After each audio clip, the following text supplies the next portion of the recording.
esse momento, né, essa aula. Vou colocar aqui a tela para vocês, tá? Peraí. Hoje, então, a gente começa o nosso curso de Introdução à Política Brasileira. Agradecendo a participação de todos aqui, deu bastante gente, bastante inscrição, várias pessoas de várias áreas. Eu achei que ficou bem legal mesmo a gente trabalhar aqui a ciência política, justamente porque a gente conseguiu uma quantidade muito heterogênea de pessoas, né? Um público muito diferente, muito abrangente. Então, tem pessoas, meus alunos da RI, né, estão todos aqui, grande parte deles. Tem um pessoal da história também, que vai ser muito útil aqui para a discussão. Tem o pessoal da odonto, tem o pessoal da engenharia, o pessoal da ciência política também, que bastante gente se inscreveu. E, enfim, essa dinâmica é muito interessante porque acaba abrangendo aqui todos os cursos, de certa maneira, né? Todas as áreas do conhecimento. Então, antes de eu apresentar o curso, eu vou me apresentar bem rapidamente para quem não me conhece. Grande parte aqui me conhece, porque foi meu aluno, ou é meu aluno. Eu sou professor do Unisagrado, tá? Aqui da cidade de Bauru. Sou professor do curso de Relações Internacionais, dou as disciplinas por curso de Relações Internacionais e dou também disciplina de Sociologia para diversos cursos. A minha graduação é em Ciências Sociais, também em Direito, e aí eu fiz meu mestrado e doutorado em Ciência Política. Terminei em 2015, mais ou menos, e venho trabalhando com ciência política, com relações internacionais a todo momento. Então, aqui, gente, hoje a gente vai dar uma introdução sobre o que é a política brasileira. Na verdade, a ideia desse curso é compartilhar conhecimento. Então, a gente vem num momento um pouco complicado, né, de quarentena, grande parte das pessoas ficando em casa, e assim espero que todos fiquem, né? Quem realmente pode ficar em casa, deve ficar em casa. E a ideia, a partir dessa quarentena, é, enfim, transmitir um conhecimento que eu adquiri ao longo da minha formação e transmitir para vocês, né? E também porque muitas pessoas, elas acabam me procurando, sempre me procuram nas redes sociais para conversar sobre política, para pedir dicas de leitura. Então tem muita gente interessada em política. A política é super importante, né? A política deveria ser trabalhada ali desde do ensino básico, ensino médio, né? Todas as etapas da nossa educação. E a ideia desse curso é realmente popularizar esse conhecimento.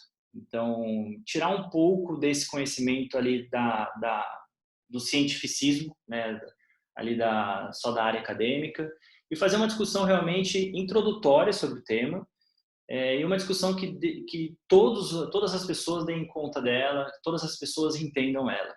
Então, realmente é uma discussão bem introdutória, que eu vou mostrar os principais elementos para se analisar a política brasileira. E aí eu estou falando em analisar a política brasileira, claro, a partir da ciência, né? A partir da ciência política, então a partir da construção do campo da ciência política. Então, gente, os objetivos aqui desse curso, aliás, eu vou disponibilizar o áudio não, o slide para vocês, tá? Depois eu mando para o e-mail de vocês. Qualquer questão, gente, me mandem aqui no bate-papo, tá? A qualquer momento, aí eu paro e respondo também. Então, gente, o objetivo do curso, o primeiro deles, é compreender a política brasileira a partir das suas abordagens científicas. Até eu coloquei essa figura aqui da ciência, porque a ciência política e a política brasileira, ela pode ser compreendida a partir de métodos, a partir do rigor científico. Então, da mesma maneira que nós devemos analisar, por exemplo, a medicina, a física, as engenharias, as relações internacionais a partir da ciência, a política também deve ser analisada a partir da ciência. Claro que a linguagem da ciência às vezes não é tão fácil. Então, o segundo objetivo aqui desse curso é popularizar esses conhecimentos. Então, olha, realmente o discurso científico ele não é tão fácil para quem vem de fora da área. Então, a ideia aqui é a gente tentar, por exemplo, analisar a nossa política atual ou política dos últimos anos, seja no Brasil ou no mundo, a partir de critérios científicos, a partir do que está sendo debatido na academia, claro que com uma linguagem menos acadêmica, menos formal. Aliás, se porventura eu estiver indo muito rápido ou eu estiver trazendo alguns conceitos que vocês não entendam, podem perguntar a qualquer momento, tá, gente? Esse é um curso introdutório e todas as perguntas são muito bem-vindas, de qualquer área, tá? Então, não se sintam acanhados quanto a isso. Em terceiro lugar, a gente vai compreender, então, como funciona a política brasileira, como funciona o sistema político brasileiro e como funciona a democracia brasileira. Tá? Então, a partir dessa abordagem que traz a importância da ciência, que traz a importância de se popularizar a ciência, a gente vai entender como funciona esse sistema político que muitos dizem que é um caos, alguns com razão, outros não, mas a ideia é trazer a ciência para esse debate. Então, olha, tirar um pouco do senso comum da política. Né? A política não é sempre ruim, muito pelo contrário, ela é boa e ela é super importante para o nosso dia a dia. E a gente tem que, então, entender a política sendo feita por meio de abordagens que não são pautadas pelo senso comum. Beleza, gente? Então, a estrutura desse curso, eu pensei ela da seguinte maneira. Não que isso não possa ser repensado depois, eu vou ver como que a gente vai levando aqui ao longo dessas semanas, tá? São 6 semanas de curso, né? Toda terça-feira às 8 horas. Hoje a gente vai analisar como a ciência política brasileira foi construída, como a política brasileira começou a ser analisada por meio da ciência. Então, claro, esse é um curso de política brasileira pautado pelo estudo da ciência política. Então, hoje o nosso foco acaba sendo esse. Na semana que vem, nós vamos analisar como se dá o relacionamento entre, por exemplo, o presidente, que seria o poder executivo, né, o chefe de Estado, o chefe de governo no Brasil, e como ele se relaciona com o poder legislativo, ou seja, com os partidos políticos. E por que é importante se analisar isso? Tá? Hoje em dia vocês estão vendo no debate, né, o presidente precisa do apoio do Congresso, precisa dialogar com o Congresso. Então a ideia é mostrar como esse debate surgiu e por que ele é tão importante. Essa é uma das áreas mais importantes da ciência política. Então, a gente vai trazer esse debate. Em terceiro lugar, o terceiro ponto aqui é analisar o funcionamento do sistema eleitoral brasileiro. Então, muitos de vocês devem ter dúvida, o que é sistema de lista aberta, o que é representação proporcional, enfim, por que tem tanto partido no Brasil e partido não presta, né? Ou, o financiamento de campanha não deve existir, o financiamento de campanha deve ser tirado, os partidos devem, enfim, acabar. Tem todo um discurso, né, de que os partidos não são bons, de que todos os políticos são maus, enfim, a ideia é tirar um pouco desse senso comum e realmente analisar a política como ela é, a política a partir de critérios e para isso entender como é o nosso sistema eleitoral, como funcionam os partidos, como funciona o financiamento de campanha. Então, ou seja, trazer esse debate para o campo da ciência sempre, tá? Nessa aula aqui, quase certeza, tá, gente? Pode ter algum imprevisto nesse meio tempo, que a Maria do Socorro Braga, que é uma das grandes especialistas em partidos políticos, ela vai participar do debate. Então, vai ser eu e ela, os dois falando sobre a questão dos partidos e do sistema eleitoral. Ela já topou, mas, enfim, pode acontecer algum imprevisto, né? Porque é daqui 2 semanas, mas ela já deu o aval para a participação dela. Em quarto lugar, a gente vai analisar o sistema federativo brasileiro. Então, o sistema brasileiro, ele é federativo. O que quer dizer isso? Existe autonomia, por exemplo, do Poder Executivo, existe autonomia do âmbito da União, desculpa, existe autonomia dos municípios, existe autonomia do Estado de São Paulo, e é preciso negociar essas autonomias no campo da política. Então, o presidente depende do governador, o governador depende dos municípios e por aí vai. E entender como que funciona esse sistema federativo brasileiro. Beleza? Marcelo, tá travando a transmissão? Todo mundo tá travando ou tá tranquilo? Beleza. Se tiver algum problema, só tenta fechar e voltar de novo que ele volta, tá? Mas às vezes pode dar uma travadinha mesmo.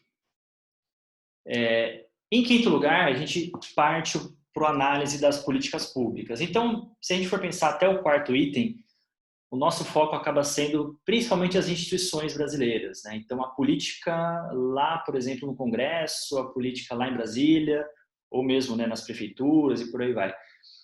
Em quinto lugar, a gente vai mostrar a importância de se debater políticas públicas, a importância da participação popular em políticas públicas, a importância dos direitos do cidadão para as políticas públicas. Então, esse acaba saindo um pouco do foco do Estado e entrando mais no foco da população especificamente. E aí, o sexto ponto, a gente vai debater um conceito que está sendo muito debatido não somente no Brasil, mas no mundo todo. Então, a ideia das democracias entrando em crises. Isso não é um fato único do Brasil. Até nos Estados Unidos tem um debate sobre isso, como a democracia norte-americana tem entrado em crise, e tem diversos cientistas políticos debatendo isso no mundo todo. Um deles que eu gosto muito é o Levitsky, que tem um livro bem famoso, acho que talvez você já tenha ouvido falar, que chama Como as Democracias Morrem. Esse livro, inclusive, vai ser sorteado ao final do curso. Eu tive uma parceria com a Livraria do Avesso e eles vão sortear 2 livros agora para o período noturno e 2 para o período da manhã. Claro que somente quem tiver presença total vai concorrer a esses livros, então não faltem, tá? Não deixem de participar de todas as aulas. Então, e esse então vai ser um dos livros sorteado. O outro, se eu não me engano, chama Eleições, Poder e Dinheiro, que é o livro do Bruno Corazza, que fala sobre financiamento de campanha, mas depois precisa ver certinho se vai ser esse livro mesmo. Beleza, gente? Então essa é a estrutura do nosso curso que vai ser debatido ao longo dessas 6 semanas, né? Pode ter alguma mudança, mas eu acredito que não, que vão ser essas 6 semanas mesmo. Tá? Alguma dúvida aqui? Deixa eu ver se surgiu alguma dúvida no bate-papo. Gente, tá tudo tranquilo? Vocês têm alguma dúvida? Posso seguir? Então vamos lá.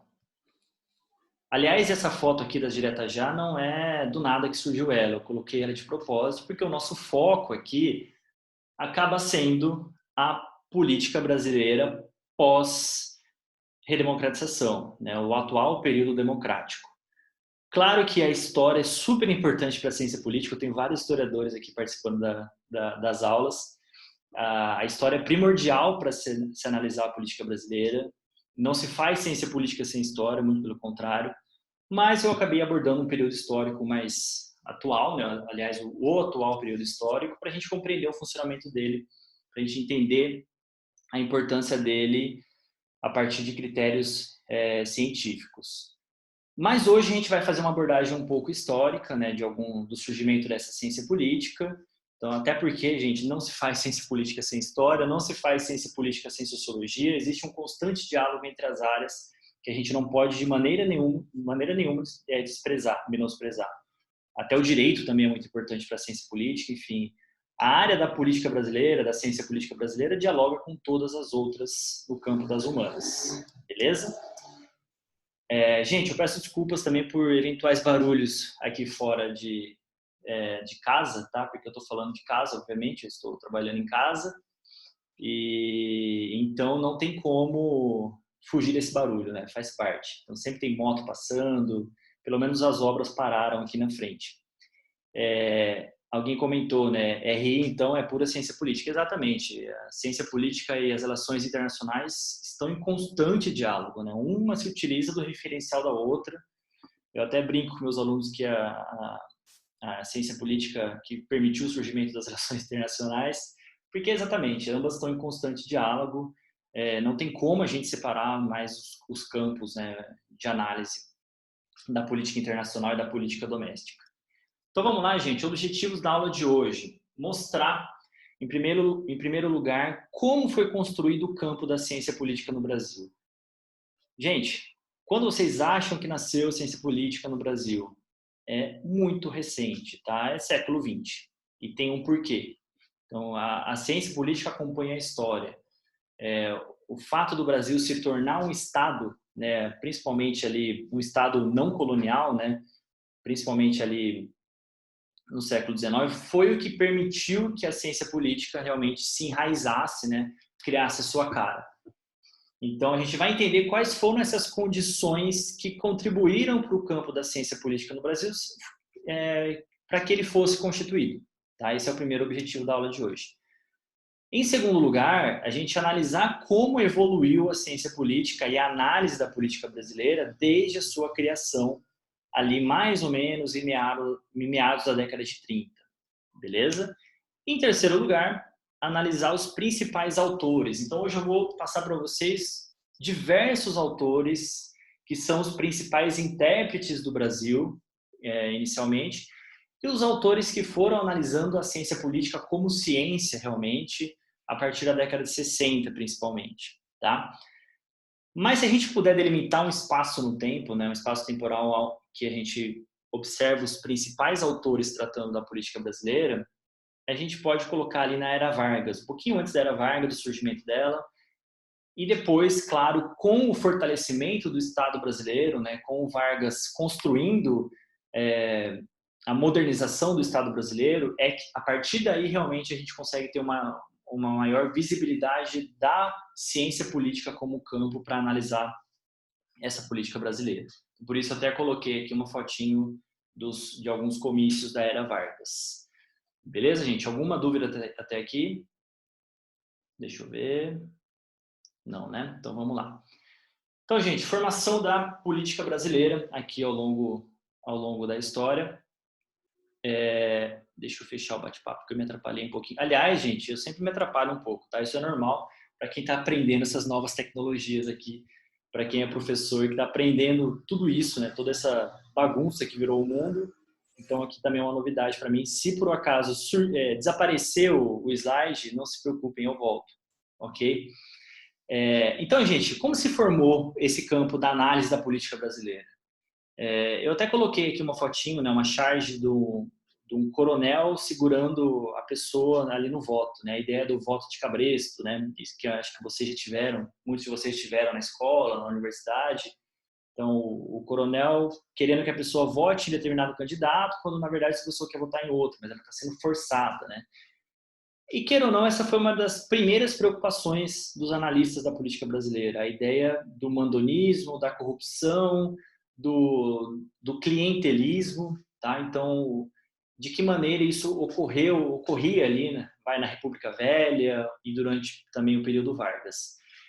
E a primeira preocupação aqui dos chamados intérpretes da política brasileira foi criar um campo. Então, se a gente pensar, o Brasil estava se formando como país, né, criando a sua identidade nacional ali no início do século XX, e era necessário, então, que as ciências do conhecimento também criassem a sua autonomia. Então, a gente tem um direito muito forte, né, o direito sendo a principal ciência aqui do campo das humanas, e isso começa a ser observado em outras áreas também, como na sociologia, que se torna muito forte a partir da década de 30 no Brasil, e também na ciência política. Então, esses primeiros analistas aqui da política brasileira, eles vão tentar sair um pouco do ambiente jurídico, do ambiente das leis e fazer análises pautadas na política. Então, essa é a primeira preocupação deles aqui. Então, eles vão trazer conceitos, né, diagnósticos, que nem tanto são observados naqueles juristas que analisam a Constituição brasileira e por aí vai. Então, eles vão trazer realmente a importância de se analisar a política como ela é. E quais foram os principais autores aqui dessa época? Eu selecionei 3, tá, gente? Isso não quer dizer que não existam também autores que analisem a política brasileira no período colonial, né, no período monárquico. Claro que existe, diversos, aliás. Mas o foco aqui, enfim, eu tenho que delimitar um tempo, né, um período no tempo. Então, eu acabei focando aqui nesses que foram os intérpretes do Brasil. Aqueles que realmente começaram a entender como se faz política no Brasil. E aí eu selecionei 3 deles para a gente começar a nossa discussão. Um deles, Oliveira Viana, o outro, Vitor Nunes Leal, e em terceiro, o Raimundo Fauro. Beleza? Deixa eu ver aqui se tem questões no bate-papo.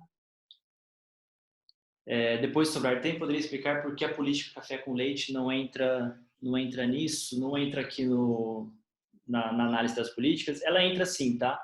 É que, na verdade, toda a construção dessa política brasileira, ela vai analisar o período do café com leite, beleza? Então, o próprio Victor Nunes Leal, ele analisa. Então, isso não quer dizer que não seja um período importante, muito pelo contrário, é super importante. E esses autores vão analisar esse período. Então, vamos lá, gente. Alguma questão a mais? Posso continuar? João, se você quiser anotando as perguntas, pode anotar, tá? Não tem problema nenhum. Eu tô anotando aqui, é que a minha internet caiu, aí eu fiz uma troca com a Carol aqui, já, por isso que eu não consegui anotar a pergunta.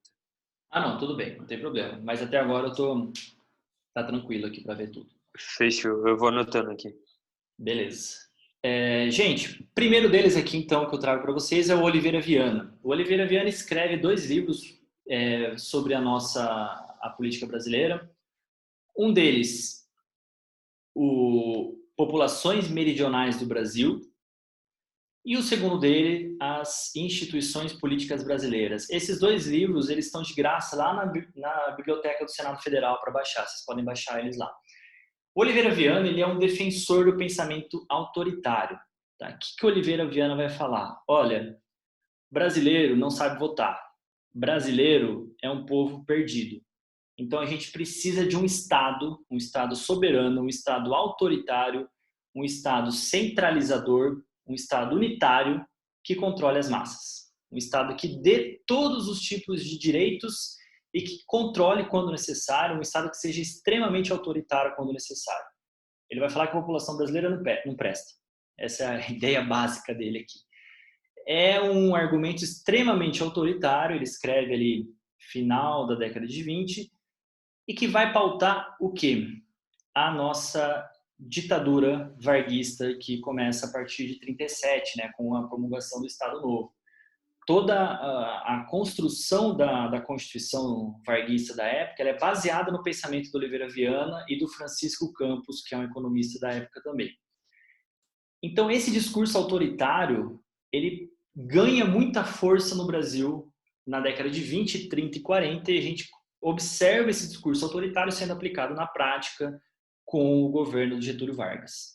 Beleza? Quando a gente for entrar na discussão sobre cidadania, a gente volta um pouco do governo de Getúlio Vargas, mas a ideia é essa, que esse pensamento extremamente autoritário encontrou terreno, por exemplo, na Constituição. Isso se tornou grande paradigma de análise aqui da política brasileira. Aí, gente, surge em 47 o livro Coronelismo, Inchada e Voto, que eu até coloquei aqui para vocês como exemplo. É escrito pelo Victor Nunes Leal, que é um jurista, mas ele vai fazer, para muitos, o primeiro trabalho de ciência política. Então, ele vai fazer uma abordagem pautada na ciência, até certo ponto. Ele vai coletar informações eleitorais, ele vai fazer pesquisa eleitoral.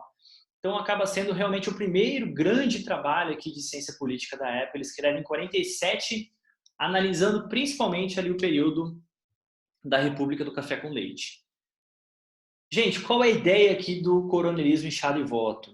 Então, se a gente for pensar a política brasileira ali no início do século XX, o município, para ele sobreviver, ele dependia do quê? De recurso do Estado. Então, Bauru, por exemplo, precisava de recurso do Estado de São Paulo, que também precisava de recurso proveniente do governo federal. Por isso, o federalismo é muito importante. E através dessa distribuição de recurso que chegava até o município, as oligarquias da época tinham controle desses recursos, porque elas eram as elites políticas dominantes e elas conseguiam controlar a clientela política. Então, elas tinham recurso econômico, que era transferido do Estado para a mão delas, e essa elite, essa oligarquia, ela conseguia, então, controlar a sua clientela política por meio de quem? Por meio do coronel. Então, por isso, esse termo do coronelismo ficou muito implícito aqui nessa época, onde a população, né, a população em grande parte dela rural aqui na década de 20 e 30, ela está sendo controlada por um coronel que está a mando das oligarquias, que são aquelas que detêm grande parte do capital econômico da época. Então, ele escreve esse trabalho aqui praticamente mostrando como as pessoas, né, os votantes são controlados aqui pelo coronel por meio dessa distribuição de recurso. Então, o município recebe recurso do Estado, só que quem controla o recurso é uma pequena elite econômica que controla todo mundo. Beleza, gente? Alguns argumentos passando bem por cima aqui da análise do Victor Nunes Leal. Quem quiser ler esse livro é bem interessante, tá? É um livro até pequeno, tem em torno de 300 páginas, mas para um livro de ensaio de ciência política ele é bem interessante. Beleza? Deixa eu ver se tem alguma questão aqui, alguma dúvida.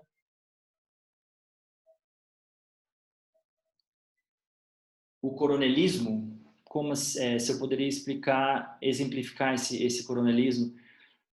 A ideia aqui do coronelismo a gente pode trazer como se fosse, então,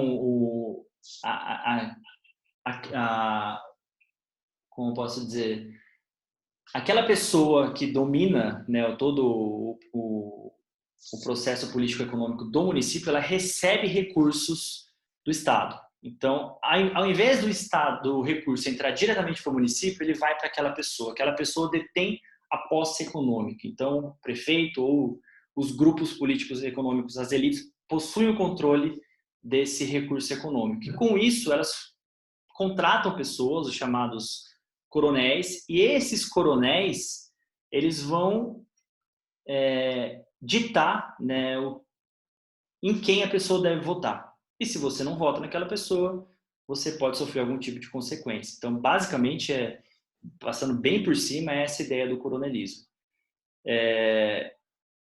O recurso da República Velha era centralizado por causa do coronelismo ou o contrário? O que acontecia na República Velha é que existia o federalismo, né? Então, ele é um sistema descentralizado, né? Então, o município tem autonomia, o Estado membro possui autonomia, a União possui autonomia, só que o município ele depende do Estado para sobreviver, ele depende de recursos do Estado. Só que o que acontecia? Naquela época, todos os recursos do município iam principalmente para as elites políticas e econômicas que se aproveitavam desse recurso para se enriquecer de maneira privada. Beleza?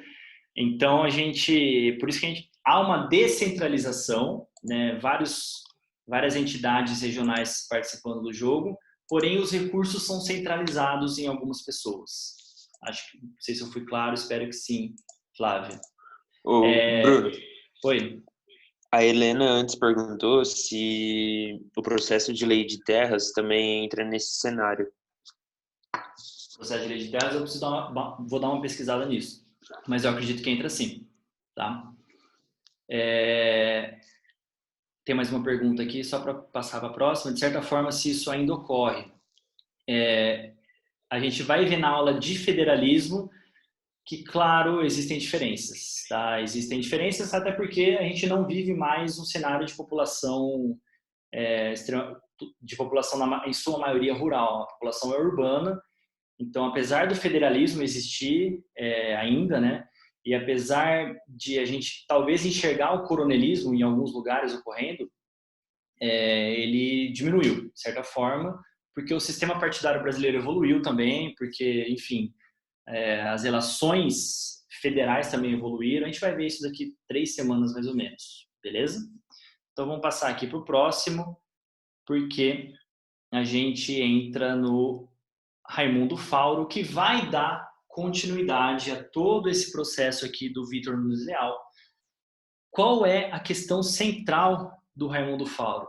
Para ele, gente, aliás, ele escreve esse livro, Os Donos do Poder, em mais ou menos 1955, tá? Esse livro é tido para muitos como a Bíblia da política brasileira. Ele é bem grande, inclusive, acho que ele tem quase 1000 páginas. Não é um livro muito fácil de ler, ele cansa às vezes, mas para quem tiver interesse, é uma sugestão. Ele faz, o Fauro, uma recuperação histórica da formação política do Brasil, e essa formação política do Brasil seria uma reprodução do sistema político de Portugal. Por quê, gente? O que acontece?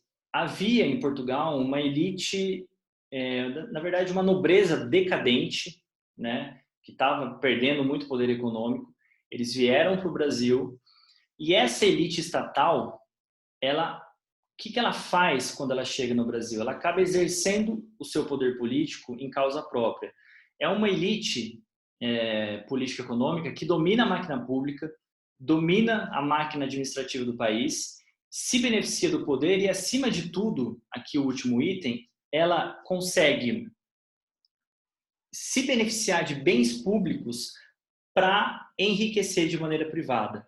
Então, o Raimundo Fauro ele traz para a discussão o conceito de patrimonialismo, que, de certa maneira, já vinha sendo discutido pelo Victor Nunes Leal com a ideia de clientelismo. Então, isso nada mais é do que, gente, eles estão analisando como surgiu a ideia da corrupção no Brasil no sistema público. Então, por exemplo, eu vou utilizar um exemplo emblemático. Os principais cargos governamentais em ministérios, né? Então, se a gente for olhar o Itamaraty, né, que é o Ministério das Relações Exteriores, hoje em dia tem concurso para prestar, né, para passar. Naquela época, principalmente século XIX, início do século XX, não tinha concurso. E quem eram os diplomatas? A nobreza, né? Ou seja, a elite política econômica, e que não necessariamente estava defendendo interesses do Estado. Essa elite política econômica se beneficiava de cargos públicos para enriquecer, ou seja, para conseguir mais riqueza. Então, segundo o Faoro, esse grupo dirigente, né, essa elite político-econômica, ela reproduziu no país o mesmo sistema montado em Portugal, que nada mais era do que uma nobreza que era decadente e que se aproveitava do patrimônio do Estado para sobreviver.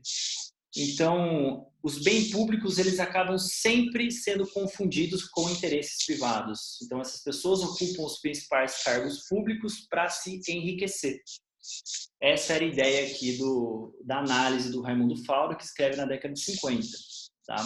Claro que a gente pode enxergar algumas questões do Raimundo Fauro na atualidade. Mas é uma análise bem interessante para quem quiser começar a entender mais ou menos, por exemplo, a corrupção no Brasil, como ela é feita, como ela nasceu. Tá? Esse é um clássico deles. Raimundo Fauro, que, se eu não me engano, em 89, ele foi chamado para concorrer nas eleições como vice, acho que, se eu não me engano, era vice do Lula, mas ele não aceitou. E ele foi presidente da OAB, ele lutou contra os atos institucionais da ditadura militar, enfim, ele foi um cara muito participante da política brasileira também. Mas eu não lembro se ele se filiou a algum partido. Beleza, gente? Vamos lá, então, da continuidade. Ficou alguma dúvida até aqui? O Vinícius falou do processo de lei de terras, beleza. Alguém? Algum comentário? Estou indo muito rápido, tá tranquilo? Às vezes eu acabo falando muito rápido porque tem bastante coisa, mas vai dar tempo, tá? Então, beleza, gente. Qualquer problema, vocês me chamam. Gente, seguinte. Então, esses primeiros intérpretes, eles acabaram escrevendo diversos ensaios, né, sobre a política brasileira, não tão pautados pela ciência. Claro que eles analisam dados, mas ainda não tem uma preocupação com o chamado rigor científico. E isso, gente, contribuiu também, na verdade, uma outra abordagem aqui que nasce também na década de 30 e 40, é a abordagem da sociologia política. Talvez aqui o pessoal da ciência política que esteja aqui ouvindo a aula tenha mais familiaridade com o tema. Qual é a ideia da sociologia política que nasce, não no Brasil, né, mas, por exemplo, na Alemanha, na França, nos Estados Unidos, e que se torna muito forte nesses países aqui na década de 30 e 40, e, claro, os grandes pensadores brasileiros da época vão se utilizar dessas teorias da sociologia política. Qual é a ideia aqui da sociologia política? O que eles vão analisar? Então, a principal questão a ser analisada é como as sociedades agrárias e tradicionais se tornaram sociedades urbano-industriais e democráticas. Tem um autor bem interessante que faz essa análise, que chama Berton Moore, que ele vai analisar, por exemplo, em países onde houve uma revolução burguesa esses países se tornaram mais democráticos. Em países onde o campesinato fez uma revolução, houve um outro caminho que gerou um comunismo. Então ele começa a analisar caminhos possíveis na história, tá? Então, como a economia e a sociedade é mais propensa ou não a gerar democracias. Então, qual era o argumento aqui que estava sendo debatido por vários sociólogos da época? Quanto mais desenvolvido o país fosse economicamente, maiores as chances dele se tornar uma democracia. Esse é o argumento do Lipset. Ele vai analisar os Estados Unidos ali da década de 40 e 50. Então, países que são economicamente desenvolvidos, que têm um PIB alto, enfim, são mais prováveis em ser uma democracia. Outra questão interessante, gente, países que têm democracias que funcionam bem, segundo a sociologia política, tá? Não sou eu que estou falando, são aqueles aonde a população está civicamente mais participativa de questões políticas. Então, por exemplo, os Estados Unidos, né? Tem alguns autores que vão debater que os Estados Unidos participam da política desde a sua fundação, né? O Alexis de Tocqueville, que é um teórico norte-americano muito importante da ciência política, vai dizer isso, né? Que desde da criação ali dos Estados Unidos, né? Os norte-americanos participam da vida pública do país. Então, em países onde a população participa mais ativamente da vida pública, a democracia é melhor, tá? E aí, qual o problema, gente, desse tipo de análise? E o Brasil, como que fica nessa? O Brasil não tem desenvolvimento econômico, né? Pensando ali na década de 40 e 50. O Brasil tem uma população que não é muito envolvida com política, né? Talvez na década de 30 e 40, menos ainda. Qual é a chance de que o Brasil, sem uma população com uma cultura cívica enraizada e sem uma economia desenvolvida, qual a chance dele se tornar uma democracia? Segundo esses autores da sociologia política dos anos 30, da teoria da modernização, nenhuma. O Brasil não teria chance de se tornar uma democracia. O Brasil estaria fadado a ser sempre um país autoritário, porque não haveria desenvolvimento econômico e não haveria nenhum tipo de cultura cívica enraizada na nossa população. Então, o Samuel Huntington, que é um teórico norte-americano, vai falar que países do terceiro mundo não tem como fugir desse dilema e eles vão ser sempre, sempre autoritários, porque eles não criaram realmente critérios sociológicos, né, socioeconômicos, critérios culturais para se tornar uma democracia. Então, gente, qual a chance aqui de uma democracia nascer no Brasil, tá, nesse período? Então, eles estão analisando principalmente o período varguista, né, aqui dessa época, que é um período ditatorial. E claro que esse tipo de análise não é muito bacana para a gente debater democracia, tá? Vamos ver aqui. Perguntaram assim que eles então não acreditavam que o Brasil poderia ter uma grande expressividade na diplomacia pública? Eles não viam uma alternativa para esse isolamento político? Como assim? Na diplomacia?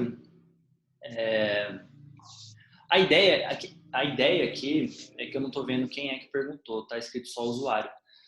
Existe um determinismo. Então, só serão países democráticos aqueles que estiverem economicamente desenvolvidos. Então, é um determinismo sociológico, tá?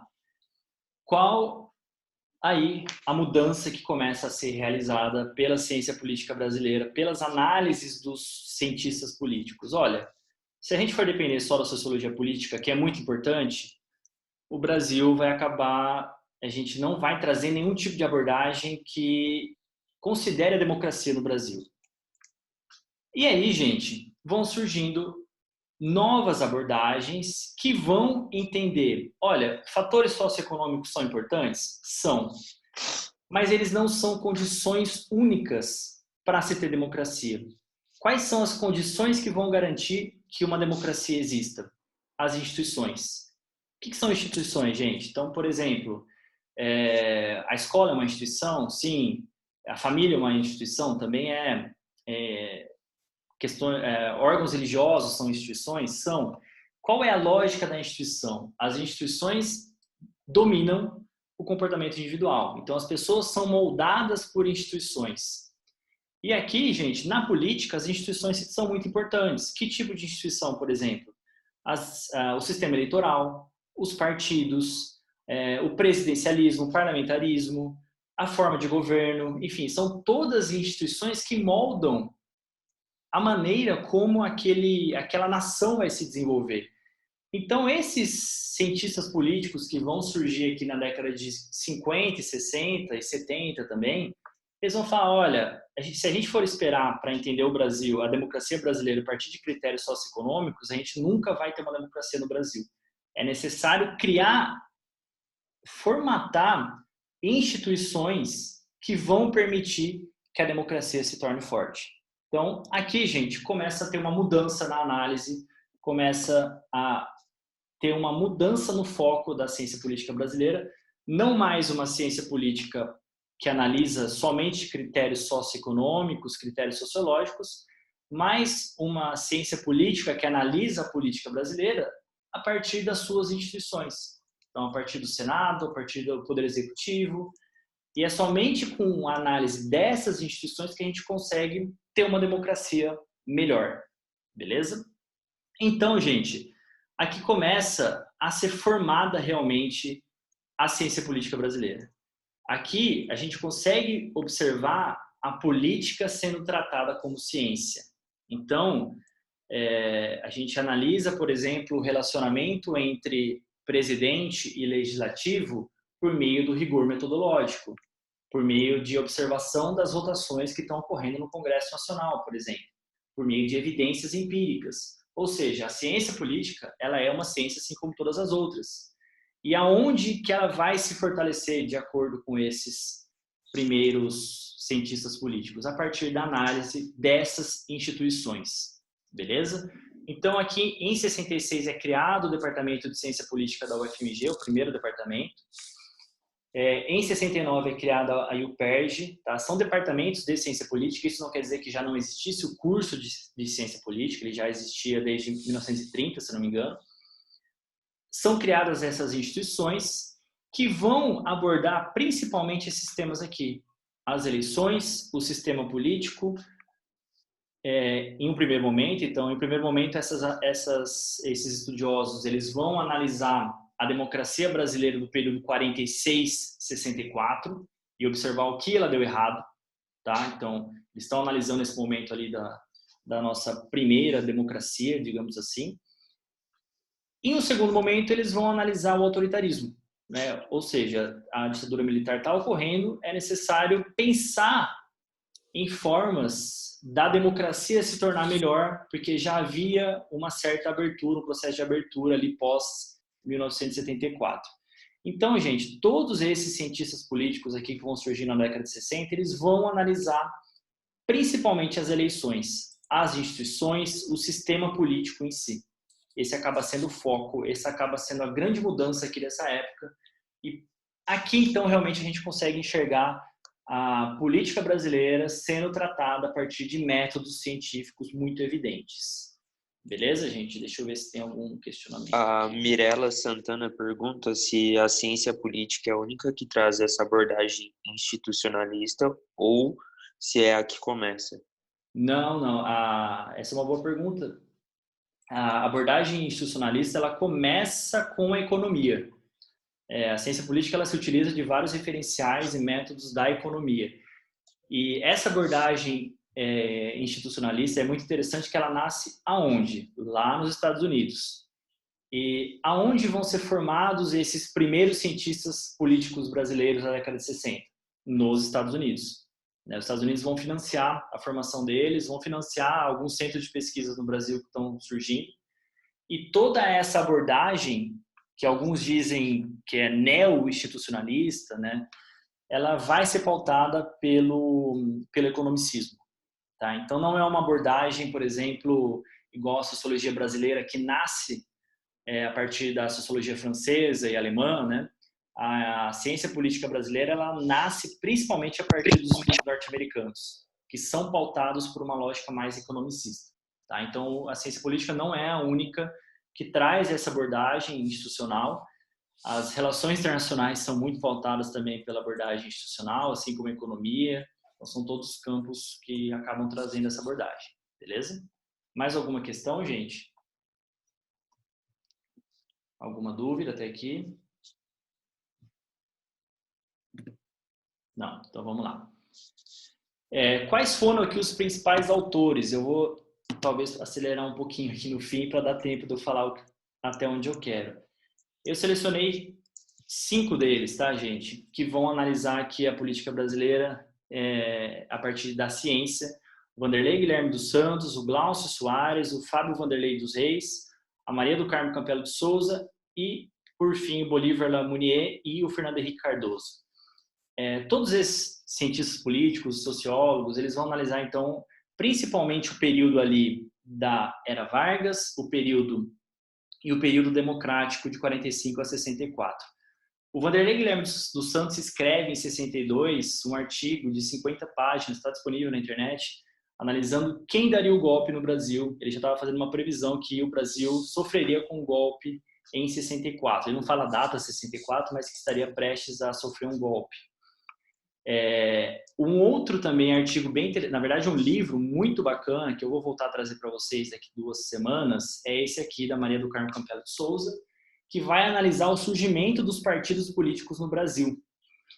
E ela analisa esse surgimento em praticamente 30 anos ali, falando o seguinte, olha, os partidos políticos brasileiros que nasceram nesse período, na Era Vargas e no período democrático, todos eles nasceram a partir do Estado. Foi o Estado que permitiu que eles nascessem.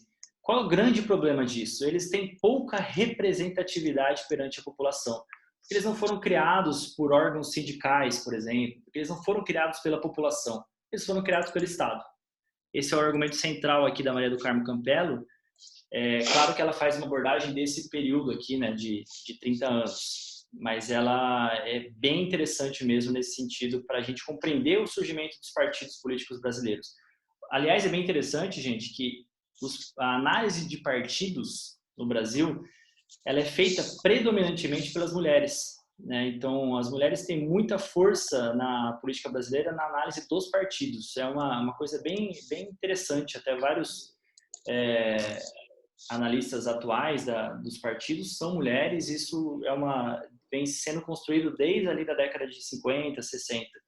É bem interessante como as mulheres se tornaram muito fortes nesse campo, né? A gente sabe que por conta, né, de uma sociedade machista, enfim, as mulheres não têm tanto acesso, né, à questão científica enfim, em todo esse debate.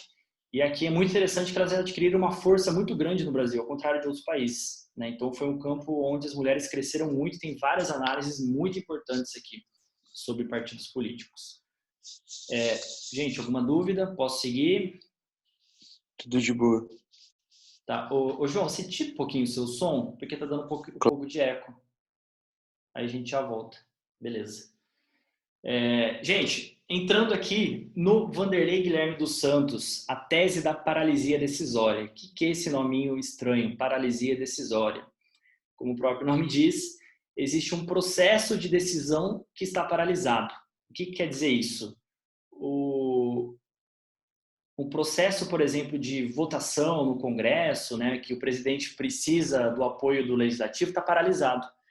E ele vai mostrar aqui nesse período de 61 a 64, ou seja, o período mais crítico da democracia, né, da nossa primeira democracia, que existe um pluralismo polarizado que vai gerar essa paralisia decisória. Eu já vou explicar para vocês o que é isso. O que existia nesse período, segundo Vanderlei Guilherme dos Santos? Primeira questão, gente, de 61 a 64, principalmente.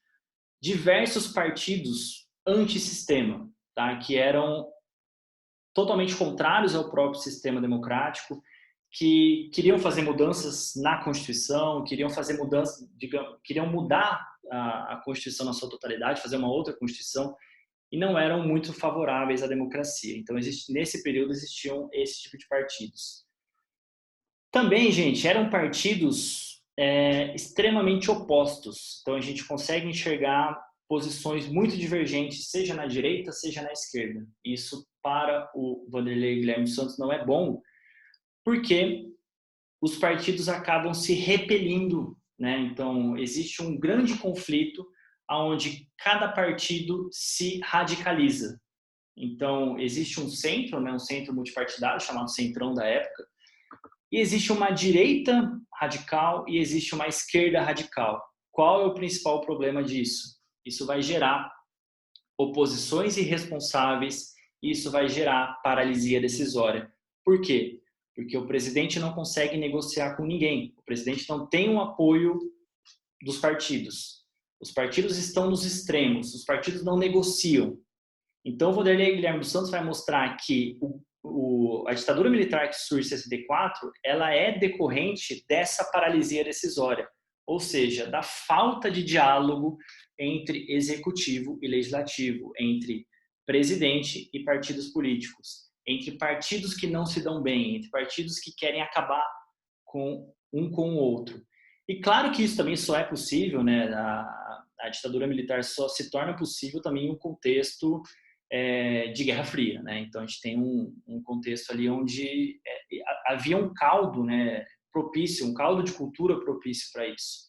Então, aliado a esse momento internacional de Guerra Fria, o Brasil possuía um sistema ineficaz, onde o presidente não conseguia governar, não tinha apoio de partidos, existia uma eleição para presidente, existia uma eleição para vice-presidente, eles não faziam parte da mesma chapa, isso gerava mais conflito ainda, e deu no que deu, segundo o Vanderlei Guilherme dos Santos. O golpe de 64 ele só ocorre por conta dessa paralisia decisória, aonde os partidos, eles não importa que eles sejam, por exemplo, polarizados, né? Então não importa que exista uma direita, uma esquerda e um centro. O problema para ele é quando esses partidos, principalmente de esquerda e de direita, se radicalizam. Quando tem radicalização, não tem diálogo, não tem consenso. E aí o que ocorre é a quebra do sistema e o sistema deixa de ser democrático e se torna autoritário. Então essa tese aqui da paralisia decisória foi muito importante para a época e muitos utilizam ela até hoje, né? Ela é muito importante até hoje para a gente analisar a política brasileira. Tudo bem, gente? Dúvidas? Gente, são 8h52, vocês ligam de eu ir um pouquinho a mais, 10 minutos a mais, só para dar tempo de fechar tudo? Deixa eu ver aqui, alguém respondeu. Tá, então beleza, eu vou um pouquinho a mais, tá? Assim dá tempo, assim a gente não volta na próxima aula com esse tema. Mas só 10 minutinhos eu acabo. Então beleza, gente, esses analistas começaram a observar a política brasileira no período 45-64. Fechou. Só que aí, o que acontece? O Brasil se torna um país autoritário. E a partir de 74 começa a ter uma abertura, né? Abertura política e democrática. Aí esses analistas da política brasileira começam a pensar em formas da nossa democracia que iria surgir, né? Que iria acontecer, formas dela se tornar mais viável, né? Porque qual era a ideia deles? Olha, tudo deu errado no período 45-64. Principalmente por quê? Porque o poder executivo não negociava, o legislativo não negociava. E a gente precisa mudar esse sistema, a gente precisa tornar ele mais eficiente. Então começam a ser discutidas as alternativas para esse sistema político que seria extremamente ineficiente, tá? E os cientistas políticos aqui da época, eles são influenciados por esse cara que chama Juan Lins, que é um dos teóricos muito fortes aqui da ciência política, ele é espanhol, que ele vai falar, olha, o presidencialismo brasileiro é instável, precisa mudar ele de alguma forma. E aonde que muda esse sistema? Nas suas instituições. Não é mudando o povo que o Brasil vai se tornar mais democrático. Não. É necessário mudar o quê? As instituições, segundo esses autores, tá? Então, não é necessário transformar a estrutura social do país, não é necessário criar condições cívicas, educacionais para o Brasil se tornar uma democracia. Não. É necessário o quê? Criar instituições. instituições fortalecidas em um período democrático. E aí, gente, o que vai acontecer? Isso eu vou voltar nas próximas aulas, tá? Esses cientistas políticos, eles vão criticar, em primeiro lugar, o nosso sistema de representação proporcional, né? Então, lá no Congresso existem os partidos, né, da Câmara dos Deputados, eles são eleitos, os deputados são eleitos por meio do método da representação proporcional. Se a gente olhar lá no nosso Congresso, na Câmara dos Deputados, a porcentagem de partidos, primeiro que existem vários partidos, né? Se eu não me engano, hoje em dia está com 30 partidos no total. Em segundo lugar, quanto por cento de cadeiras um partido vai conseguir nesse tipo de sistema na Câmara dos Deputados? Então, se a gente olhar ao longo da nossa história, em torno de 15% a 20%. Por exemplo, o PSDB, na época do governo FHC, tinha em torno de 20% das cadeiras. O PT, na época do Lula, tinha em torno de 15% das cadeiras. Então, o que existe? Uma fragmentação partidária muito forte. E o que acontece? Fica muito mais difícil para o presidente negociar com essa porrada de partido, né? Diferentemente, por exemplo, do presidencialismo norte-americano, que existem dois partidos muito fortes, que são eleitos ali em torno de 50%, 40%, 50% das cadeiras, no Brasil isso não acontece. Então, esse sistema de representação proporcional, segundo esses autores, ele é péssimo, porque ele vai trazer fragmentação e o presidente não vai ter apoio para nada. Ele não consegue ter uma maioria no parlamento para ter as suas proposições passadas adiante. Então, esse é um sistema que seria propenso ao conflito, não seria bom. Também, gente, o Brasil tem um sistema de lista aberta, né? Vocês já viram em eleições. Quando vocês vão votar lá nas eleições, a grande parte, né, das pessoas não vota no partido, vota em quem? Em algum indivíduo, né? Para deputado federal, para deputado estadual. É um modelo de lista aberta, você vota no candidato. Isso propicia o quê? Candidaturas muito individualistas, não tão partidárias. E isso não é bom para esses autores, segundo esses autores, para a gente considerar o presidencialismo brasileiro mais forte. É necessário ter partidos mais fortes, segundo eles. E quando você traz um modelo de lista aberta, onde você escolhe, por exemplo, aqui para deputado federal de São Paulo, se não me engano, teve 2.000 para a gente escolher, né, nas últimas eleições, não lembro, foi um número, não, 2.000 não, 500.000, desculpa, gente, é um número altíssimo, né, então, como que a gente vai escolher aqui dentro desse número extremamente alto? Em terceiro lugar, os autores da época, principalmente o Bolívar Lamounier, que é um cientista político, que até hoje está aí no debate, ele vai criticar o presidencialismo. Ele vai falar, olha, o presidencialismo brasileiro, ele vai sempre ser conflituoso, ele é péssimo. É necessário mudar o sistema, é necessário que o Brasil seja parlamentarista. Então, há toda uma discussão de que o Brasil deveria se tornar um país parlamentarista. Isso foi levado a plebiscito em 93 e o parlamentarismo perdeu.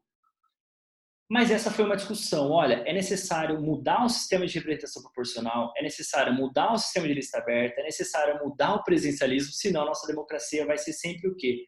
Conflituosa e tendente à paralisia, que é o que o Vanderlei Guilherme dos Santos escreveu ali sobre o período 45 e 64. Então é necessário mudar as instituições.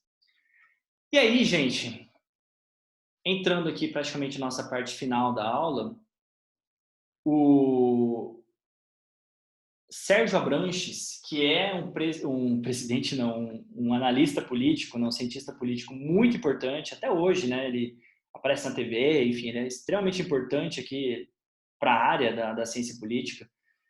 Ele vai falar, olha, realmente, né, a gente vive em um sistema muito parecido com o período de 46 e 64. Então, beleza, foi reestabelecida a nossa democracia, teve a Constituição de 88, a Constituição manteve o federalismo, né, igual 46 e 64, manteve o bicameralismo, ou seja, a Câmara dos Deputados e Senado Federal, manteve o sistema eleitoral proporcional, manteve o multipartidarismo com um monte de partidos surgindo e manteve o presidencialismo. Não mudou nada. E aí o que ocorre? Começaram a falar, olha, o Brasil vai entrar em uma constante de paralisia decisória, onde nada vai ser decidido, aonde a gente vai entrar num círculo vicioso de crise, conflito, e o sistema vai se implodir a qualquer momento. O Abranches fala, opa, não é assim que funciona. Por quê? Porque o Brasil tem um modelo parecido com o parlamentarismo, que se chama presidencialismo de coalizão. Esse presidencialismo significa o quê? O presidente não tem maioria na Câmara, correto? O presidente não tem 50% dos partidos. Porém, ele consegue chamar esses partidos para compor a sua base nas votações. Então, ele consegue trazer esses partidos, formar o quê? Coalizões, quando esse presidente está governando. E ele vai mostrar isso através da coleta de dados. Então, ele vai analisar períodos, por exemplo, não somente ele, tá? Outros autores que vão surgindo depois vão analisar, olha, por exemplo, durante o governo FHC, houve a formação de um presidencialismo de coalizão onde o presidente tinha 70% das cadeiras da Câmara e do Senado, ou seja, ele conseguia passar todos os projetos. Então, não havia mais paralisia decisória, havia acordo. Só que aí começa a serem feitas as análises sobre como são feitos esses acordos, com base na corrupção, com base na troca de cargos, na troca de favores, com base no dinheiro, com base em emendas parlamentares, distribuição de ministérios. Então, o sistema brasileiro funciona com base na coalizão? Funciona, realmente. Se a gente for analisar desde 89, quando o Brasil se torna uma democracia, até atualmente, o Brasil é um caso de sucesso de presidencialismo de coalizão. O presidente consegue ter grande parte dos seus projetos de lei aprovados. Só que a custas do quê? A custas de um sistema onde tem muita corrupção, onde tem muito dinheiro envolvido, muito financiamento de campanha com Caixa 2 e por aí vai. E isso, a partir daí vão surgir as novas análises desse sistema que, beleza, ele funciona, mas ele é extremamente desfuncional, digamos assim, né? Porque ele não permite, ele permite uma quantidade enorme de corrupção acontecendo. Alguma dúvida até aqui, gente? Bruno, Oi. a Cris pergunta se menos partidos políticos poderiam significar maior polarização do poder. Essa é uma discussão que a gente vai fazer daqui 3 semanas, né? A ideia de que se seria interessante colocar uma cláusula de barreira nos partidos, né? Permitir que somente, sei lá, 10 partidos, 8 partidos atuassem no Brasil, se isso seria melhor. Há um certo consenso na ciência política que um número menor de partidos é melhor. Mas não somente isso. O número em si não é tão problemático. O problema é quando existem partidos muito fracos, partidos sem organicidade, partidos sem penetração ideológica. Então, se, por exemplo, tiver 10 partidos e todos os 10 tiverem um espelhamento na sociedade, né? A sociedade seria representada por esses partidos serem muito fortes, não tem tanto problema. O problema surge quando, igual no caso brasileiro, tem muito partido e pouca identidade partidária. Então, os partidos, poucos deles no Brasil, possuem uma fidelidade. Se a gente for pensar, são 3 ou 4. PT, PSDB, MDB e atualmente o PSL, que conseguem criar um certo enraizamento na sociedade brasileira. O resto não. Então, não necessariamente o menor número de partidos seria uma variável interessante, né? Mas talvez a ideia da identidade. As pessoas não têm identidade com partidos. Se eu perguntar aqui, provavelmente perguntar quantos de vocês têm inscrição em algum partido, acho que 100% vai falar que não tem. Ou, sei lá, 5% vai falar que tem, né? É um número muito baixo. E grande parte das pessoas não gosta de partidos. E isso, de acordo com a ciência política, não é muito bom para uma democracia. Mas a gente vai discutir isso daqui 2 semanas. Marcelo perguntou, né, do benefício do parlamentarismo e presidencialismo de coalizão na questão da corrupção. A gente vai botar isso na aula que vem, tá? Na aula que vem eu vou falar da relação entre parlamentarismo e presidencialismo, explicar melhor isso para vocês, mas já adiantando um pouco, a corrupção acontece em todos os sistemas, tá? Claro que tem países que têm mais ou menos corrupção, mas isso não é só um fator do presidencialismo em si, tá? Esses cientistas políticos da década de 90 eles vão falar que o presidencialismo é mais fadado à corrupção, mas não é. Existem outros fatores que levam ao sistema a ser mais corrupto. A gente vai ver quais são eles na próxima aula, principalmente, beleza? E para fechar aqui, gente, a minha exposição, tudo isso que eu falei aqui foi para mostrar um fortalecimento das análises de ciência política que analisam instituições políticas. E, basicamente, esse vai ser o nosso curso, né? Entender o funcionamento do Congresso, entender o funcionamento do presidencialismo, das eleições, que são o quê? Instituições. Mas isso não quer dizer que a ciência política não tenha outras áreas. Muito pelo contrário, o estudo das instituições é um dos que são muito importantes na área da ciência política. E aqui eu selecionei algumas áreas da ciência política atual que a gente não pode mais pensar ciência política somente por meio de instituições. Então, se a gente for analisar, por exemplo, diversos estudos estão surgindo sobre a questão da cultura, né, do comportamento político, como, por exemplo, no caso do Brasil, as pessoas são mais propensas a votar em líderes, né, em buscar um salvador da pátria e por aí vai. Também a ideia da comunicação política, da opinião pública, né, como a mídia é muito importante aqui na construção da democracia, por exemplo. Todos os estudos de opinião pública também é um ramo muito importante da ciência política. A questão da economia política, então como o dinheiro influencia a política, isso é extremamente importante para a questão do financiamento de campanha, por exemplo, a gente vai trazer isso também nas próximas aulas.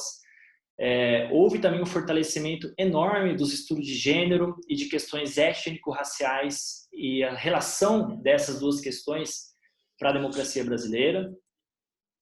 Até na aula de sistema eleitoral eu vou trazer um pouquinho do debate sobre a necessidade da inserção, principalmente da mulher na política brasileira. A mulher que está, se eu não me engano, por exemplo, se a gente for olhar na Câmara dos Deputados, tem 15% só de mulheres. É um número ínfimo. Então, é necessário criar condições para as mulheres participarem mais da vida pública. Então, essa é uma discussão que está sendo feita também na política brasileira. Além das instituições, claro que eu já falei bastante, também a ideia de participação política. Os estudos vão mostrar que não basta somente ter eleição. Eleição é uma variável importante? Com certeza mas tem muita ditadura no mundo que tem eleições. Então, é necessário, para o Brasil se tornar uma democracia melhor, é necessário que a população participe politicamente, e não somente através das eleições, mas da política do seu dia a dia, né? Associações de bairro e por aí vai. Então, a ideia da participação política se tornou um estudo muito primordial aqui na ciência política também. Partidos e eleições, já falei.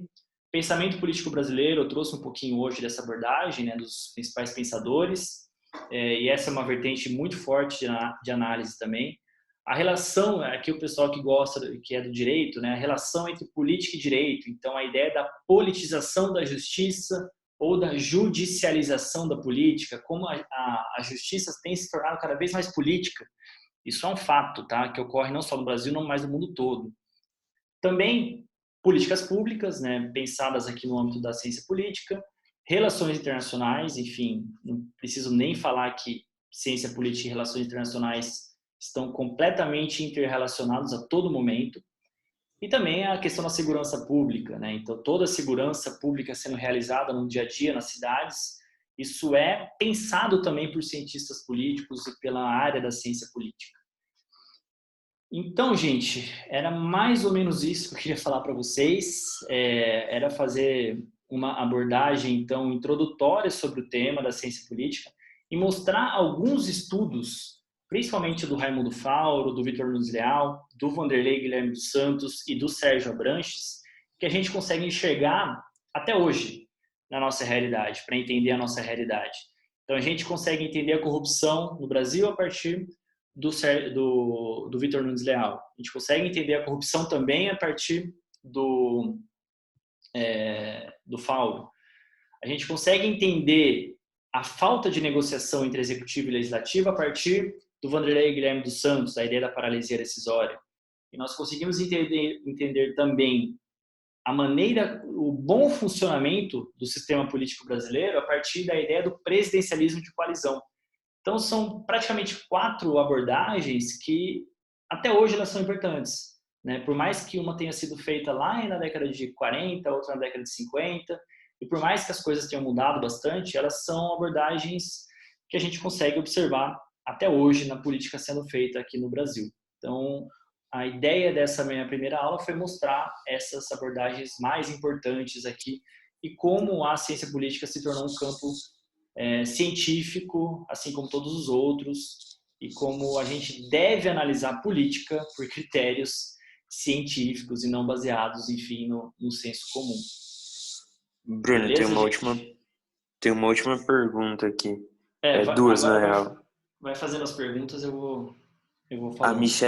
A Michele Garcia perguntou: a grande quantidade de partidos pode ser relacionado ao medo de falta de representatividade de setores específicos, principalmente aqueles que consideram desprivilegiados?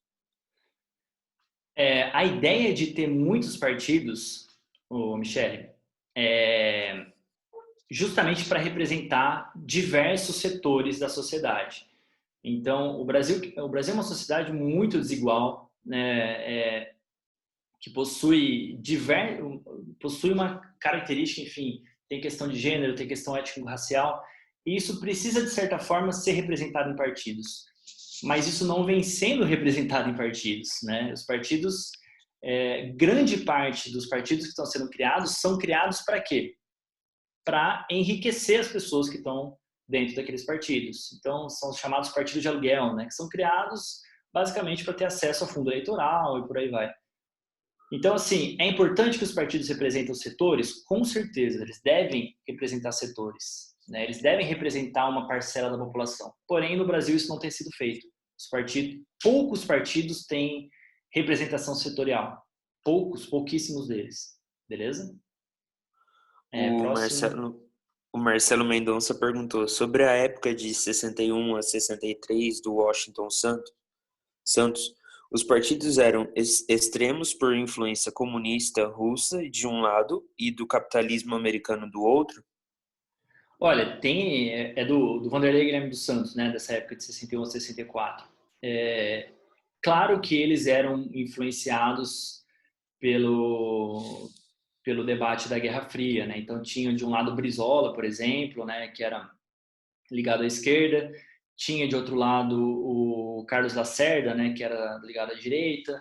Então havia, claro, uma influência, né, de posições ideológicas muito distintas. Mas essa é uma das variáveis, né? O fator externo é uma das variáveis para a gente entender a política doméstica. Mas existe uma falta de diálogo completamente absurda entre as instituições, entre partido e entre presidente. Então, de acordo com o Wanderlei Guilherme dos Santos, né, o que eu estou falando aqui, na verdade, é o que o Wanderlei Guilherme dos Santos falou.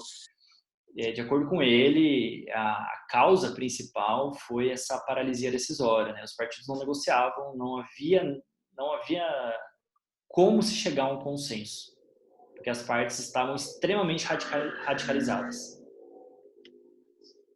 O Valdir pediu um exemplo de presidencialismo de coalizão. Olha, se a gente for pensar, então, durante ali, principalmente o governo FHC e o governo Lula, eles conseguiram formar uma base parlamentar em torno de 70%, ou seja, 70% do Congresso votava de acordo com a coalizão governista. Então, a ideia do presidencialismo de coalizão a gente vê nas votações no Congresso, né? Então, dificilmente, tanto Lula quanto o FHC perdiam votações no Congresso, porque eles tinham o Congresso a seu favor. Então, o principal exemplo do presidencialismo de coalizão é visualizado todo dia na nossa política, né? Todo dia o presidente precisa dos partidos para governar. Se ele não considerar os partidos, ele entra em certo colapso, né? Ele pode ser a qualquer momento tirado do cargo, como aconteceu com o Collor, por exemplo, que desconsiderou os partidos foram e tiraram ele. Claro que as condições para o impeachment não são somente essas, né? Não são somente essas condições partidárias. Existem condições econômicas, enfim. A gente vai entrar sobre o debate dos impeachments depois. Mas é muito interessante como presencialista de coalizão a gente vê todo dia, em todos os momentos da nossa política. Beleza? Sobre os slides, eu estou vendo aqui, né? Eu vou disponibilizar depois, tá? Eu vou mandar para todos vocês no e-mail. O Vinícius Barbosa perguntou como a história foi utilizada por esses cientistas políticos no momento de construção das teorias? Por exemplo, fizeram uso de teorias historiográficas como marxismo e etc.? Olha, a ciência política no Brasil, ela nasce principalmente a partir do marxismo. Então, se a gente for observar o Vanderlei Guilherme dos Santos no seu estudo ali do golpe de 64, ele vai fazer uma abordagem marxista sobre a questão política do Brasil. Depois ele faz uma abordagem mais institucionalista, ele muda a forma como ele faz. Mas a gente tem uma tradição muito forte do marxismo no Brasil, principalmente na sociologia. A ciência política, ela, de certa maneira, no início, ela tenta se distanciar. Então, por exemplo, o Raimundo Fauro, né, que é o autor que a gente trouxe aqui, Os Donos do Poder, a abordagem dele ela é pautada pelo Max Weber, né? Não sei se provavelmente aqui quem não é da área, né, das humanas, não teve o Max Weber, que faz uma análise diferente do marxismo, né? Uma análise weberiana ela vai trazer conceitos como dominação carismática, dominação burocrática, racional legal. Então, o Raimundo Fauro, ele tem um verniz weberiano, tá? Então, ele não se utiliza tanto de teorias marxistas, mas o marxismo foi muito importante também nessa construção aqui da política brasileira. A Marcele faz uma pergunta em cima da pergunta da Michelle. Esses partidos que representam setores específicos sofrem pela sua frente única? Seria esse um motivo da falta de apoio? Essa é uma discussão também bem interessante da ciência política. Então, partidos devem focar um grupo específico ou eles devem abrir a sua ideologia? Existe toda uma discussão de que quanto mais os partidos se fecharem, né, para uma ideologia específica ou para um público específico, então Partido Verde, só questão ambiental, dificilmente esse partido vai conseguir votos de outras pessoas, porque a tendência é o quê? Os partidos se aglutinarem no centro. Quando o partido pega o eleitor mediano, que, enfim, é grande parte da população, ele consegue mais votos. Então, é uma discussão bem interessante, não existe certo ou errado, né? Partidos que se mantêm a um grupo específico, eles vão ganhar o voto daquele grupo, mas dificilmente eles vão ser grandes também. Eles vão conseguir, por exemplo, sei lá, 20% da Câmara, dificilmente. Eles vão ficar ali em torno de 2, 3%. Então é muito complicado. Mas não existe certo ou errado, aí vai da estratégia de cada partido.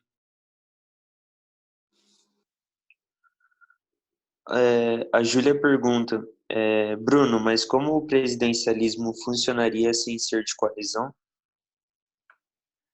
Essa é uma boa questão também. Se a gente analisar o presidencialismo norte-americano, ele não é um presidencialismo de coalizão, ele é um presidencialismo de maioria, onde o Congresso é eleito metade do Partido Republicano, metade do Partido Democrata, praticamente. Existem outros partidos também. Mas o presidente consegue governar com base nesses partidos, né, com base nesse sistema. É que o Brasil existe um sistema extremamente fragmentado com vários partidos e se o presidente não considera esses diversos interesses, ele não governa. Então, a gente pode pensar presidencialismo sem ser de coalizão? Pode, mas no caso brasileiro é muito difícil. No caso brasileiro é extremamente complicado para um presidente governar sem a coalizão.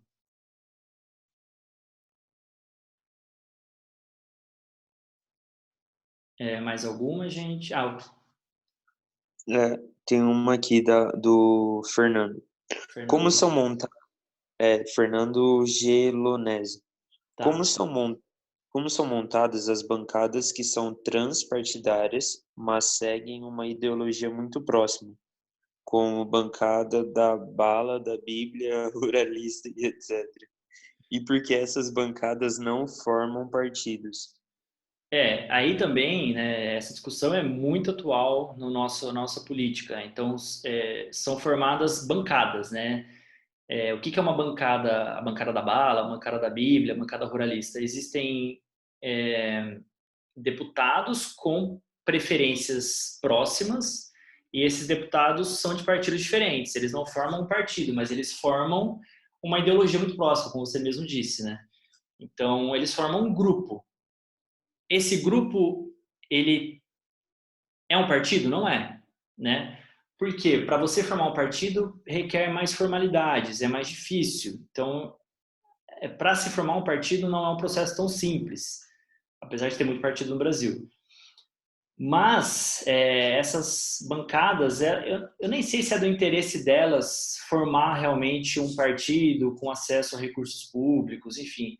O interesse é se posicionar, e elas estão se posicionando, elas estão conseguindo, por exemplo, aprovar diversos projetos de lei, elas estão negociando, como se fosse um grupo de interesse. Elas não são partidos formalizados, elas são grupos de interesse, elas estão negociando porque elas representam uma parcela da população brasileira. Então, não sei se é do interesse delas formar um partido específico. E é interessante também que muitos desses deputados, eles acabam migrando de partidos, né? Então, eles acabam indo para partidos ideologicamente mais próximos. Porque a tendência é que as bancadas, com o passar do tempo, elas se enfraqueçam. E a Marcela Gomes perguntou que, pelo fato de terem muitos partidos, os presidentes se comprometem com gente demais, ficam devendo cargos e favores demais? Com certeza, essa é uma dinâmica do nosso presidencialismo. É difícil a gente balancear, né? Olha, até isso eu dou cargo, até esse projeto que você votar eu aceito que você participe do governo, depois eu tiro. É muito complicado. Então, existe uma solução para esse sistema? Existe, tá? Existem reformas eleitorais que a gente pode pensar em mudanças futuramente. Então, existem vários países no mundo que têm feito reformas para diminuir esse tipo de corrupção, né? Mas tem que ver se é do interesse dessas pessoas realizarem essas reformas. Eu duvido um pouco. Então, assim, é complicadíssimo se comprometer cada vez mais com mais pessoas, mas infelizmente é o que ocorre no Brasil. O toma lá da cá. E infelizmente todos os presidentes têm que agir assim. Mas é necessário pensar em reformas. A gente vai trazer o debate das reformas depois. Só que essas reformas, elas não são nem trazidas para o debate na maioria das vezes. E quando elas são trazidas para o debate, elas estão muito desidratadas. Já passou por várias emendas e por aí vai, então as reformas não têm sido muito efetivas. Beleza? Gente, se alguém quiser falar também, tá? Quiser levantar a mão e falar um áudio, é só fazer isso que daí o João ele autoriza aqui a pessoa falar. Mais alguma pergunta, gente? A gente tem mais um tempinho aqui. Não? Então, acho que é isso. Se você... surgiu mais uma aqui. Ou seja, o presidente tem que ter muita inteligência para articular. Precisa. Mas o presidente não governa sozinho também, né? Então, qualquer presidente no Brasil tem um staff por trás dele muito grande. E esse staff acaba articulando também. Então, isso é histórico, tá? Todos os presidentes brasileiros tinham alguém que articulava, alguém que fazia articulação. Todo governo brasileiro tem uma pessoa que está lá para negociar, né? Uma pessoa que geralmente tem mais acesso, né? Que consegue conversar, que consegue fazer esse toma lá da cá com mais facilidade. Todo presidente brasileiro teve isso e agora não é diferente. Isso é um fato muito corriqueiro da nossa política. E sim, precisa ter inteligência. Ele precisa saber entender com quem ele está lidando no jogo político. A política, acima de tudo, é um jogo também, né? Alguns perdem, outros ganham. E é necessário, o presidente, ao negociar, precisa considerar que ele vai ganhar em alguns momentos, mas ele vai perder em outros. Ok? Tainan, você vai abordar as diferenças de regime, o que deu certo ou errado do ponto de vista acadêmico? Sim, em relação à democracia, em relação ao autoritarismo, eu já abordei um pouco em relação a isso, né, regime democrático, regime autoritário, mas eu vou voltar, tá? A gente sempre vai comparar os regimes políticos autoritários e democráticos no Brasil para compreender o nosso sistema também, Ô, beleza? Bruno, Oi. e nesse atual contexto, agora que a gente está tendo, quem que seria um negociador nos jogos políticos? No atual contexto da política brasileira, É, um, um ator, assim, um político que faz essa negociação atual, no isso. É atual que você governo, você falou está querendo que dizer? isso. É, Tá. Olha, inicialmente, no atual governo, quem fazia toda essa articulação política era o Onyx Lorenzoni, que era um cara que tinha muito acesso a todos eles, né? Ultimamente, quem está fazendo essa articulação política são os militares, né? Os militares tomaram a frente do processo de negociação. Então, não é só um ator que acaba fazendo, né? Todos os chamados moderados, eles acabam tentando articular esse debate. eu vou. A Flávia pediu para ativar o áudio dela aqui agora. Tá, pode ativar. Pronto, pode falar, Flávia. Oi, boa noite, tudo bem? Boa noite, Flávia. Em primeiro lugar, queria parabenizar você, a aula tá bem legal, viu, Bruno? E o esquema do Zoom ficou ótimo, os slides estão ótimos, parabéns mesmo. Obrigado, E Flávia. depois é mais uma provocação mesmo. Eu sei que a gente tem mais 5 aulas pela frente, mas a ideia é, em algum momento você vai conseguir explicar pra gente o que está acontecendo e previsões futuras, porque assim, normalmente quando a gente ver os jornalistas tentando entrevistar historiadores, principalmente, eles sempre perguntam do futuro, né? E Sim. historiador não lida com o futuro. A gente também não lida só com o passado, mas o que eu quero dizer é que a gente não costuma fazer previsão. Previsão é coisa de cientista político. Então, em algum momento, você acha que você vai conseguir fazer uma previsão parecida com o que você mostrou aí, com o autor que em 61 previu que iria ter um golpe e tal. Você acha que seria possível a gente chegar em algum lugar como que ele previu ou não? Obrigada. Olha, Flávia, obrigado pelo comentário. A gente tenta prever algumas questões. A gente consegue enxergar alguns movimentos sendo feitos, né, os atores participando, e algumas coisas a gente consegue prever, mas não é sempre. E a tendência de ter um erro é grande, né? Mas lá na última aula, quando a gente for analisar a democracia em crise, dá para a gente tentar fazer algumas previsões da democracia em geral no Brasil, né? Mas é muito complexo, tá? Eu já estou me adiantando aqui que a ideia nem é, enfim, fazer uma previsão, fazer uma abordagem que fala, olha, a gente está, enfim, ferrado ou a gente está salvo. Não. Claro que a gente vive num momento muito complexo, como alguém aqui comentou, acho que foi a Michelle, né? O atual contexto está meio complicado, está muito complicado, realmente. A gente tem uma crise sanitária que é potencializada pela crise política. Então, em momentos de crise econômica, em momentos de crise de qualquer outra área, é necessário ter uma concertação, né? É necessário ter um diálogo. Isso não vem ocorrendo. Então, infelizmente, os prognósticos de muitos cientistas políticos não são muito positivos, mas a gente volta a debater isso, principalmente na última aula, né? A questão da democracia em crise, que, já ressaltando, não é uma singularidade do caso brasileiro, tá? Isso é mundial. O Valdir, ele pergunta se no presidencialismo de coalizão pode ter casos de suborno ou promessas de cargo por causa de necessidade de acordo. Sim, é uma das facetas piores do presidencialismo de coalizão, né?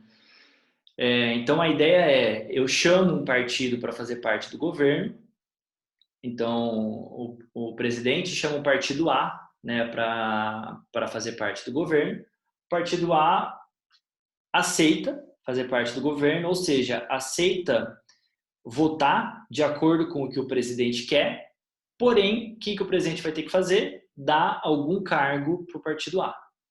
Isso é corrupção? Ainda não, né? Os cargos ministeriais, enfim, são moedas de troca. Não é o ideal da maneira como acontece, mas isso ocorre.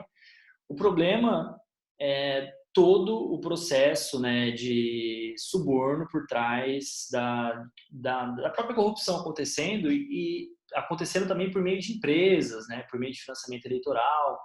Então, é complicado a gente pensar o nosso presidencialismo sem corrupção. Infelizmente, essa é uma dinâmica, enfim, de todos os governos. Todos fizeram isso.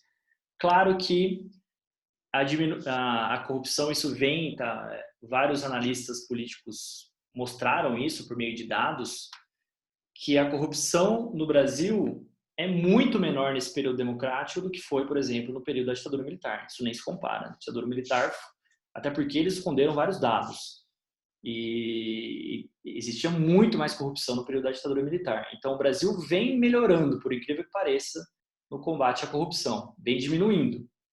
Então, não é para criar também um desespero completo por causa do nosso sistema. Tem uma última aqui, da Marcela. Seria uma utopia falar em reforma política e em equilíbrio partidário? A reforma política, como eu disse para vocês, ela é muito complexa. Então, o que seria o ideal? Né? Ter um projeto de reforma política muito amplo, que seria debatido por todos os setores políticos e societários, onde todos participassem.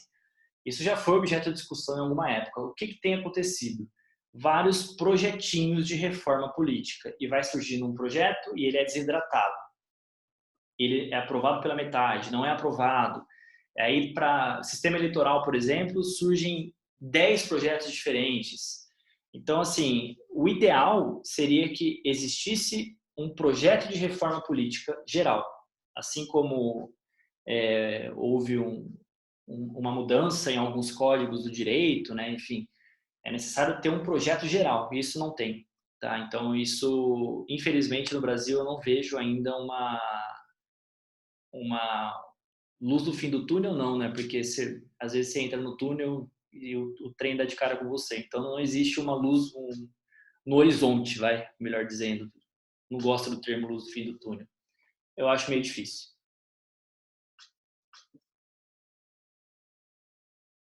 Mais alguma, gente? Tem aqui. A Michelle. Uma reforma estrutural não é um pouco utópica para o Brasil? Com certeza, né? Exatamente. A reforma política seria o essencial, mas já que não dá para fazer reforma política, um projeto total, a gente tem que pensar nesses pequenos projetos. A gente tem que... Isso aí já entra na questão da participação social, né? A população tem que incentivar a reforma política. A população tem que participar. E isso é uma coisa que a gente vai trazer também ali no debate sobre as políticas públicas, como a população, de certa maneira, influencia as políticas públicas. Tá? Então, a gente não pode ficar sentado esperando que as coisas vão acontecer, porque elas não vão, infelizmente. A gente tem que realmente participar da vida pública do país. Quem mais? Tem mais uma. A Marcele. Existe outra solução viável, possível no Brasil que não seja reforma política? Para a corrupção, por exemplo? Sim, existe. Por exemplo, há algumas discussões sobre o financiamento de campanha, né? A gente vai debater financiamento de campanha daqui 3 aulas. Formas de se combater a corrupção por meio desse financiamento de campanha, tem como fazer isso. Fortalecimento do Poder Judiciário, né? A gente sabe, mas um fortalecimento dentro da lei, né? Dentro do permitido, para realmente ir atrás dos casos de corrupção. Mas eu acho que também passa muito pela cultura. A gente trabalhar a nossa cultura como cidadãos desde ali do nascimento, né? Então, você, por exemplo, não furar uma fila, né? Você não incentivar o seu filho a, enfim, furar uma fila, qualquer coisa, né? Qualquer atitude do seu dia a dia, né? O Cortella fala isso muito bem, né? O filósofo Mário Sérgio Cortella, que as corrupções, para combater a corrupção no Brasil, a gente tem que mudar os nossos pequenos atos do dia a dia, né? As nossas pequenas corrupções do dia a dia. Não adianta nada a gente cobrar que o sistema seja reformado se a gente fura uma fila, se a gente, enfim, se utiliza de qualquer pequena corrupção, né, no dia a dia. O Karnal fala também, né? Então, eu concordo muito com eles nesse ponto. Você reformar o sistema político é importante? Com certeza. Mas a mudança vem de nós. A mudança vem das nossas atitudes no dia a dia para contribuir para uma sociedade mais justa, né? mais moralmente falando, né? A gente não pode, enfim, fazer coisas que realmente causem problemas aos outros, né? Acho que isso é uma discussão que felizmente está sendo feita no Brasil e algumas pessoas estão se tocando quanto a isso, né? Reclama, vai lá fazer protesto na Paulista, na Getúlio, mas quando, né, ocorre alguma coisa é a primeira a ir comprar todos os papel higiênico no banheiro quando tem uma crise sanitária no banheiro, não, papel higiênico no mercado quando tem uma crise sanitária como essa, né? Então não adianta nada, né? A gente tem que ter senso de coletividade, que é uma coisa que está faltando. Mas as pessoas estão se tocando, eu espero.